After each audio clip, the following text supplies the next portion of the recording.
తెలంగాణ రాజకీయాల్లో మరో ఆసక్తికర పరిణామం చోటు చేసుకుంది. జనసేన పార్టీకి ఆ పార్టీ అధినేత ఆంధ్రప్రదేశ్ డిప్యూటీ సీఎం పవన్ కళ్యాణ్ పై గోషామహల్ ఎమ్మెల్యే రాజాసింగ్ కీలక వ్యాఖ్యలు చేశారు. తెలంగాణలో రానున్న మున్సిపల్ అసెంబ్లీ ఎన్నికల్లో జనసేన పార్టీ పోటీ చేయాలని, అందుకు చర్యలు తీసుకోవాలని ఆ పార్టీ అధినేత పవన్ కళ్యాణ్ కోరారు. తెలంగాణలో జనసేనకు మంచి రాజకీయ అవకాశాలున్నాయని పేర్కొన్నారు.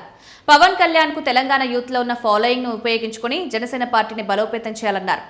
ఈ క్రమంలోనే ఓ వీడియోను విడుదల చేసిన రాజాసింగ్ పవన్ కళ్యాణ్ ఉద్దేశించి తన అభిప్రాయాలు వెల్లడించారు. ఆంధ్రప్రదేశ్లో పవన్ కళ్యాణ్ నాయకత్వంలో జనసేన పార్టీ బలమైన రాజకీయ ప్రజల మద్దతును సాధించిందన్నారు. తెలంగాణలోనూ పవన్ కళ్యాణ్ కున్న క్రేజ్, ముఖ్యంగా యువతలో ఉన్న అభిమానాన్ని దృష్టిలో ఉంచుకుని జనసేన ఇక్కడ రాజకీయంగా క్రియాశీలకంగా మారాలని సూచించారు. తెలంగాణ ప్రజలు ఇప్పటికే బీఆర్ఎస్ 10 ఏళ్ల పాలనను, ప్రస్తుత కాంగ్రెస్ ప్రభుత్వ పాలనను చూశారని రాజాసింగ్ విమర్శించారు.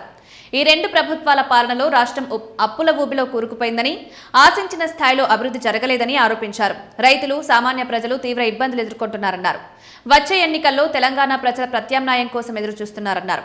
తెలంగాణలోని అన్ని స్థానాల్లో జనసేన పోటీ చేస్తే ఆ పార్టీకి మంచి భవిష్యత్తు ఉంటుందని తన అభిప్రాయం వ్యక్తం చేశారు.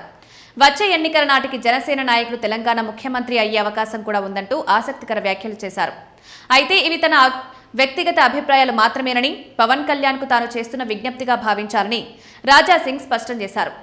ఈ క్రమంలో 2014 నుంచి పార్టీలో కొందరు నాయకులు అనుసరిస్తున్న కాంప్రమైజ్ రాజకీయాల వల్ల బీజేపీ తీవ్రంగా నష్టపోయిందని ఆరోపించారు.